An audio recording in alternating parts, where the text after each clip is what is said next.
No a proč jsem začala já znakovat se svým miminkem? No, protože jsem věděla, že miminka rozumí mnohem dřív, než si umíme vůbec představit. K nám každý slovo, ale my jim nerozumíme ještě mnoho let, by se dalo říct, úplně plně. Takže toto byla taková jedna ze schůdných cest, prostě, které jsem si vybrala. No a byla to správná volba.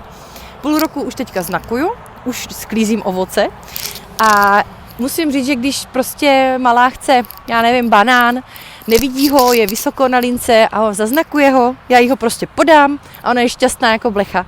To je k nezaplacení, jo, představa, že budu lítat po bytě a říkat, co chceš, co to tady po mně furt chceš, protože prostě mi to není schopná říct, ale strašně to chce, to by mě asi odstřelili.